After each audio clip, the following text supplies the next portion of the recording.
ओम नमो भगवते वासुदेवाय। आप सभी को देव उठनी एकादशी की हार्दिक शुभकामनाएं। देव उठनी एकादशी से सभी प्रकार के मांगलिक कार्य शुरू हो जाते हैं। चातुर्मास की शुरुआत देवशयनी एकादशी से होती है और इसका समापन देव उठनी एकादशी पर होता है। चातुर्मास के दौरान सभी मांगलिक कार्य जैसे विवाह, मुंडन, जनेऊ संस्कार कार्यों पर रोक लग जाती है। देव उठनी एकादशी से सारे शुभ कार्य शुरू हो जाते हैं। चातुर्मास के खत्म होने के बाद ही लोग नए निवेश, वाहन, प्रॉपर्टी, सोना चांदी आदि की खरीदारी कर सकते हैं। आइए जानते हैं कि साल 2023 में देव उठनी एकादशी कब रहेगी, शुभ मुहूर्त, पूजा विधि एवं पूजा का महत्व। साल 2023 में देव उठनी एकादशी 23 नवंबर 2023 को रखी जाएगी। ये एकादशी कार्तिक माह के शुक्ल पक्ष में आती है। इस दिन श्री हरि विष्णु 5 माह के बाद शयन काल से जागते हैं। देव उठने के बाद सभी मांगलिक कार्य शुरू हो जाते हैं।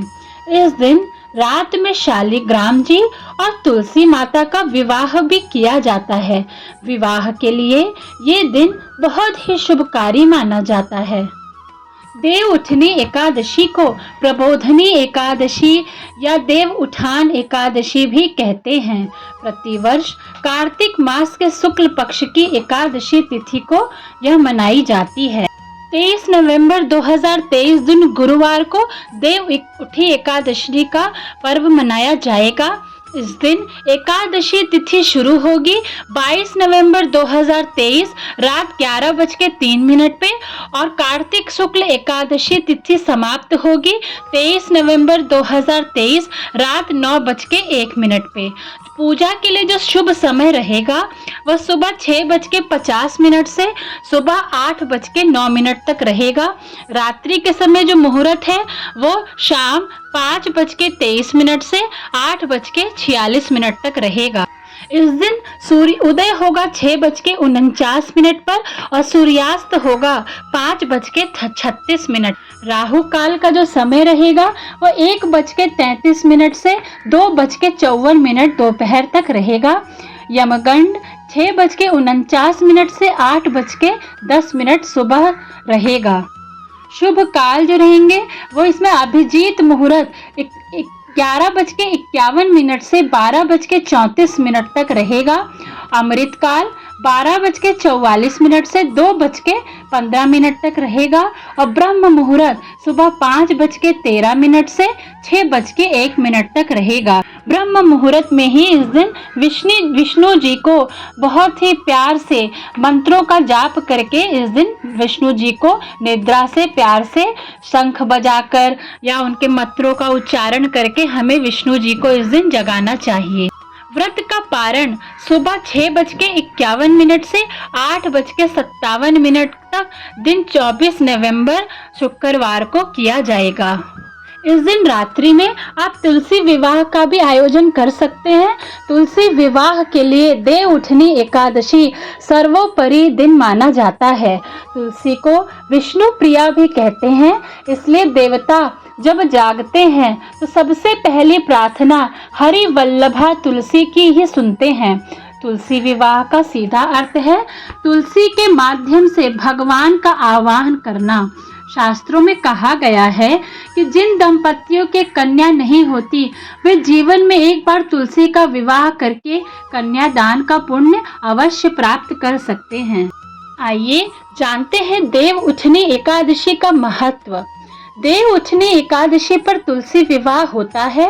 इस दिन श्री हरि के शालिग्राम स्वरूप का तुलसी माता से विवाह कराया जाता है। रात्रि में उत्तिष्ठ गोविंद त्यज नित्राम जगतपतिये त्वयि सुप्ते जगन्नाथ जगत सुप्तम भवेदिदम। इस मंत्र तेज स्वर में उच्चारण करते हुए श्री हरि को जगाया जाता है। कहते हैं जो लोग देव उठनी एकादशी का व्रत करते हैं उन्हें साल भर की एकादशी का पुण्य का फल मिल जाता है। देव उठनी एकादशी की पूजा विधि। देव उठनी एकादशी के दिन सुबह जल्दी उठकर घर की साफ सफाई और स्नान के बाद पूजा की चौकी पर भगवान विष्णु की तस्वीर स्थापित करना चाहिए। भगवान को चंदन, हल्दी और कुमकुम से तिलक लगाना चाहिए। घी का दिया जलाकर भोग लगाएं, फिर भोग में तुलसी के पत्ते अवश्य डालें। व्रत कथा का पाठ करें, आरती करें और इस दिन तुलसी जी की पूजा अवश्य करनी चाहिए। भगवान विष्णु को समर्पित देव उठनी एकादशी के दिन तुलसी के पत्ते नहीं तोड़ने चाहिए। पूजा के लिए एक दिन पहले ही आपको पत्ते तोड़कर रख लेना चाहिए।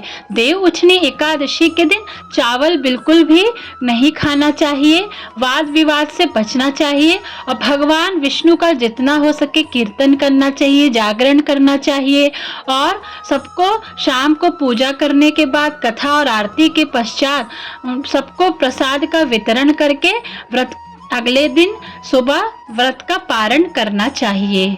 आइए जानते हैं कि तुलसी विवाह की पूजा विधि किस प्रकार रहेगी।